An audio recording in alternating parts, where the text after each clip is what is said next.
જય માતાજી મિત્રો, મારી યુટ્યુબ ચેનલ જય માતાજી દર્શન માં તમારું સ્વાગત છે।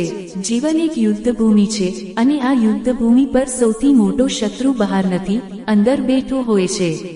એ શત્રુ છે તમારી અધીરતા, તમારી બેચેની અને તમારી નિયતિ સાથે ટકરાવાની આદત। તમે ક્યારેય ધ્યાન આપ્યું હશે, જેટલું તમે પરિસ્થિતિઓ સામે લડવાનો પ્રયત્ન કરો છો એટલું તમે તૂટી જાઓ છો, અને જેટલું તમે ભગવાનને થામો છો એટલું જ તમારા અંદરથી શાંતિનો ઝરણો ફૂટવા લાગે છે। આ જ સત્ય છે ભાઈઓ બહેનો। માણસ ઘણીવાર ભૂલી જાય છે કે નિયતિ સાથેની લડાઈ જીતનાર કોઈ જન્મ્યો નથી। હા, નિયતિને બદલનાર જરૂર જન્મ્યો છે, જે ભગવાનનો સહારો લે છે। નિયતિ અને સમય આ બે ક્યારેય કોઈની મુઠ્ઠીમાં નથી આવતા, પરંતુ ભગવાનની કૃપા, ભગવાનનું નામ અને ભગવાન પરનો ભરોસો દરેક મનુષ્ય માટે ઉપલબ્ધ છે। સવાલ ફક્ત એટલો છે, તમે તમારી ઉર્જા ક્યાં વાપરો છો? નિયતિ સાથે ઝઝૂમવામાં કે ભગવાનના ચરણોમાં સમર્પિત થવામાં? થોડું વિચારો, એક નદી વહી રહી છે, તમે તેને રોકવાનો પ્રયત્ન કરશો તો તમે થાકી જશો, તૂટી જશો, પરંતુ નદી રોકાશે નહીં। પરંતુ જો તમે નાવ બનાવી એ જ નદીમાં બેસી જાઓ તો એ જ ધારા તમને તમારી મંજિલ સુધી પહોંચાડશે। આ જ ફરક છે નિયતિ સાથે લડવામાં અને ભગવાનનો સહારો લેવામાં। હવે તમે વિચારતા હશો, તો શું અમારે પ્રયત્ન જ છોડી દેવા જોઈએ? ના, પ્રયત્ન છોડવો કમજોરી છે, પરંતુ પ્રયત્ન કરતા કરતા પણ મનને ભગવાન સાથે જોડવું એ જ સાચી શક્તિ છે। એ જ એવી શક્તિ છે જે હજાર તોફાનો વચ્ચે પણ તમારા અંતરમાં શાંતિ જાળવી રાખે છે। ગીતામાં પણ શ્રીકૃષ્ણે કહ્યું છે, મામક શરણં વ્રજ, અર્થાત તમામ ઉલઝનોમાંથી બહાર નીકળવાનો એક જ રસ્તો છે, સમર્પણ। જો આજ સુધીની વાતો તમારા દિલને સ્પર્શી રહી છે તો એક લાઈક જરૂર કરજો અને કમેન્ટમાં લખજો, હું ભગવાનનો સહારો લઉં છું। ચાલો આગળ વધીએ। જીવનનો સૌથી મોટો ભ્રમ એ છે કે માણસ વિચારે છે, હું મારી મહેનતથી બધું બદલી નાખીશ। મહેનત જરૂરી છે, પણ યાદ રાખજો, મહેનત અને પરિણામ વચ્ચે એક પુલ છે, ભગવાનની ઈચ્છા। તમે ખેતરમાં બીજ વાવી શકો છો, પરંતુ વરસાદ લાવવાની શક્તિ તમારી પાસે નથી। આ જ નિયતિ છે।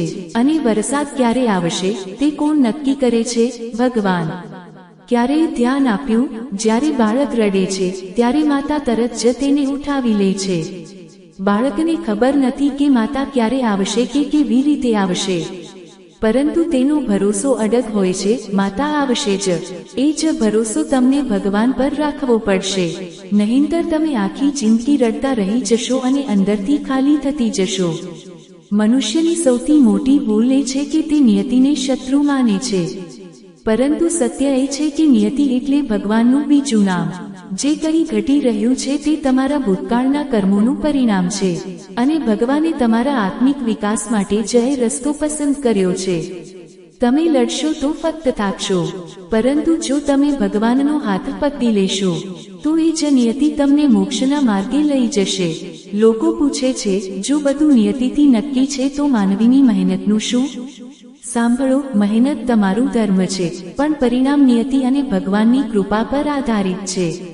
અર્થાત તમે નાવ ચલાવી શકો છો, પરંતુ પવનની દિશા તમારા હાથમાં નથી, અને જ્યારે પવન તમારા વિરુદ્ધ ફૂંકાય છે ત્યારે ધૈર્ય અને ભગવાનનો સહારો જ તમારી નાવને ડૂબવાથી બચાવે છે। સંઘર્ષના સમયમાં માણસો ભગવાનને ભૂલી જાય છે, અને એ જ તેમની સૌથી મોટી ભૂલ છે। દુઃખમાં ચીસ પાડવી, રડવું, તડવું સહેલું છે, પરંતુ દુઃખમાં ભગવાનનું નામ લેવું મુશ્કેલ છે।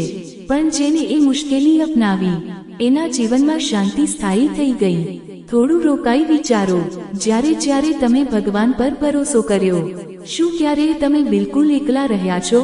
ના, ક્યારેક કોઈ અદૃશ્ય હાથ મદદ કરવા આવ્યો છે, ક્યારેક માણસના રૂપમાં, ક્યારેક સંયોગના રૂપમાં, અને ક્યારેક તમારા અંદરના શક્તિના રૂપમાં। આ બધું ભગવાનનો જ સહારો છે। તમે જેટલા ભાગો નિયતિથી તેટલા ભાગી નહીં શકો, તમે જેટલા લડશો તેટલા જીતશો નહીં, પરંતુ જ્યારે તમે ભગવાનને થામો છો ત્યારે એ જ નિયતિ તમને રસ્તો બતાવે છે। કઠિન રસ્તાઓ પણ સરળ લાગી પડે છે। આ જ રહસ્ય છે શાંતિ મેળવવાનું। હવે વિચારજો, શું તમે આખી જિંદગી એ દિવાલ સાથે ટકરાઈને પસાર કરશો જે ક્યારેય તૂટવાની નથી? કે પછી એ દ્વાર શોધશો જે ભગવાને તમારા માટે ખોલી રાખ્યું છે? ફરક ફક્ત નજરનો છે. નિયતિ દિવાલ નથી, માર્ગ છે. અને એ માર્ગ ત્યારે જ દેખાય છે જ્યારે તમે ભગવાન પર ભરોસો કરો છો. લોકો કહે છે, અમારી કિસ્મત ખરાબ છે, પરંતુ હકીકત એ છે, કિસ્મત ખરાબ નથી, અમારી દૃષ્ટિ ખરાબ છે. અમે ઘટનાઓને દંડ સમજી લઈએ છીએ, પરંતુ એ જ ઘટનાઓ આપણને ઘડવા અને સંવારવા આવે છે. રામાયણમાં સીતાજીનો વનવાસ, મહાભારતમાં પાંડવોનો વનવાસ, આ બધું ફક્ત દુઃખ નહોતું, એ તપસ્યા હતી જેણે તેમને મહાન બનાવ્યા. જો તેમણે નિયતિ સામે લડાઈ લડી હોત તો કદાચ તેઓ ઇતિહાસમાં નાયક ન બનતા, પરંતુ તેમણે ભગવાનનો સહારો લીધો અને એ જ સહારાએ તેમને શાંતિ અને વિજય બંને આપ્યા. તો ભાઈઓ અને બહેનો, સમજી લો, જીવનમાં શાંતિ જોવી છે તો નિયતિ સાથે લડવું બંધ કરો. નિયતિનો અર્થ છે જે ઘટી ચૂક્યું છે, જે ઘટી રહ્યું છે.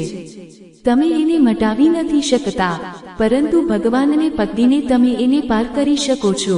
દરેક દુઃખ, દરેક ઘા, દરેક હાર જીવનનો ભાગ છે, પણ એને વેઠતા રહેવું મૂર્ખામી છે. આ બધું ભગવાનના ચરણોમાં અર્પણ કરો અને જોશો કે કેવી ઊંડું શાંત સમુદ્ર તમારા અંતરમાં ઉતરે છે.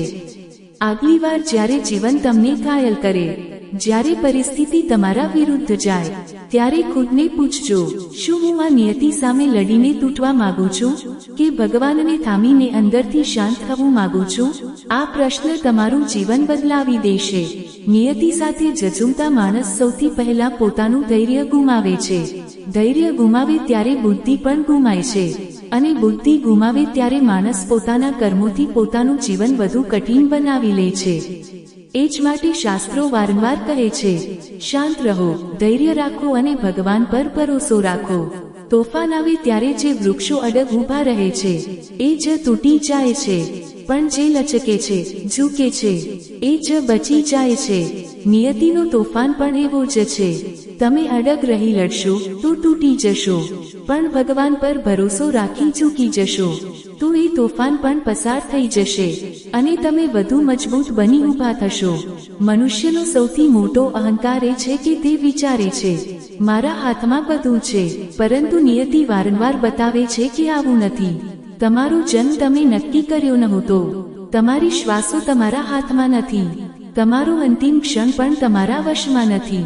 જ્યારે આવી મૂળભૂત બાબતો તમારા હાથમાં નથી, ત્યારે આખા જીવન પર એટલો કાબુ મેળવવાનો પ્રયત્ન કેમ? એ જ ભૂલ માણસને બેચેન બનાવે છે. પરંતુ જ્યારે માણસ સ્વીકારી લે છે કે નિયતિ ભગવાનની યોજના છે, ત્યારે એની અંદર ગહન શાંતિ ઉતરે છે.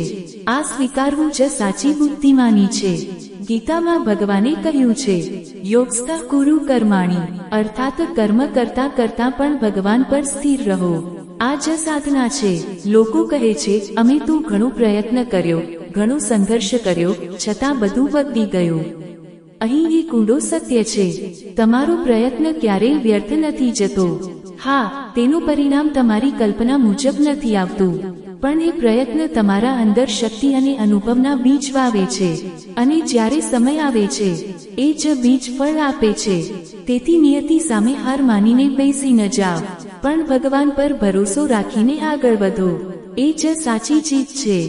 જો તમને પણ લાગે છે કે નિયતિ સામે લડવા કરતા ભગવાનને પકડી રાખવું વધુ યોગ્ય છે, તો આ વિચારને હૃદયમાં ઉતારો. નિયતિ ક્યારેય તમને નષ્ટ કરવા નથી આવતી, એ તો તમને ઘડવા માટે આવે છે.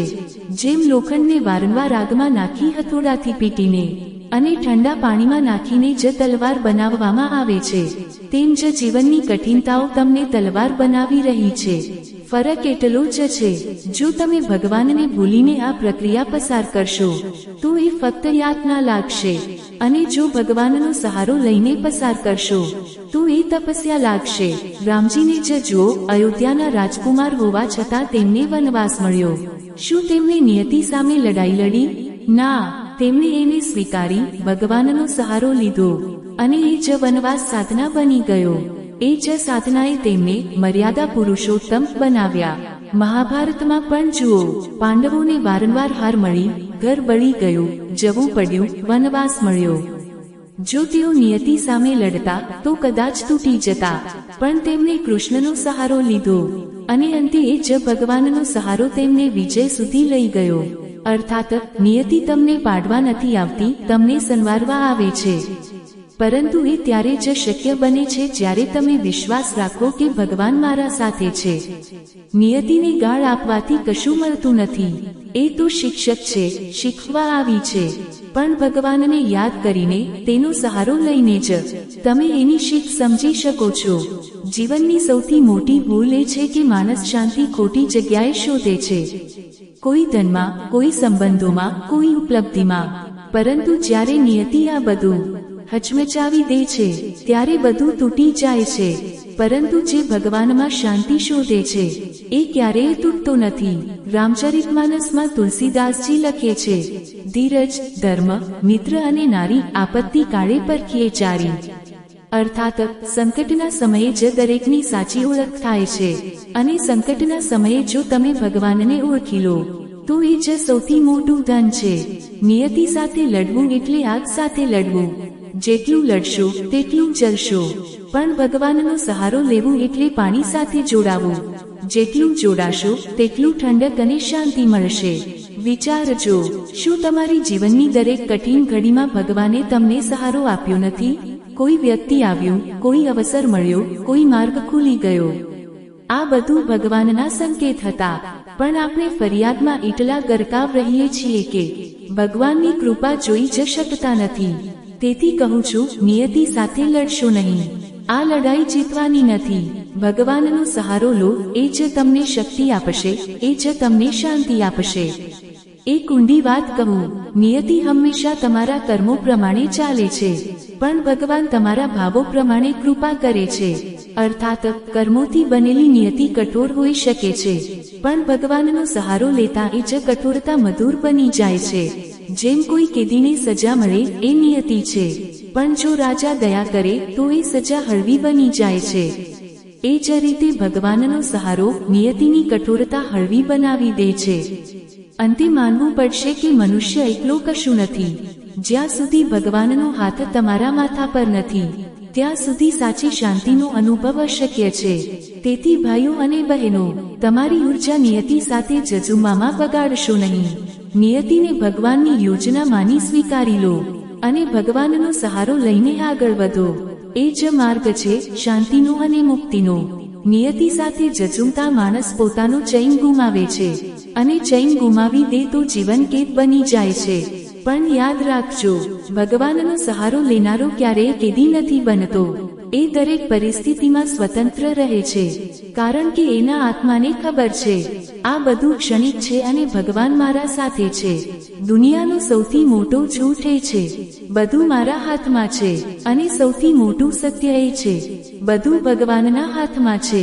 જે આ સત્ય સ્વીકારી લે છે, એ ક્યારેય હારતો નથી. નિયતિનો ખેલ હંમેશા ચાલતો રહેશે. ક્યારેક સુખ, ક્યારેક દુઃખ, ક્યારેક સન્માન, ક્યારેક અપમાન, ક્યારેક જીત, ક્યારેક હાર. પણ ભગવાનનો સહારો લેનાર મનુષ્ય આ બધાથી પાર થઈ જાય છે. એને સુખમાં અહંકાર નથી, દુઃખમાં વિલાપ નથી.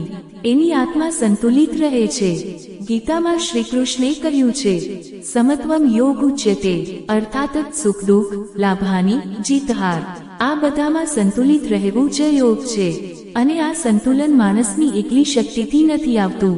એ ત્યારે જ આવે છે જ્યારે તમે ભગવાનનો સહારો લો. જય માતાજી, જય કુળદેવી માં.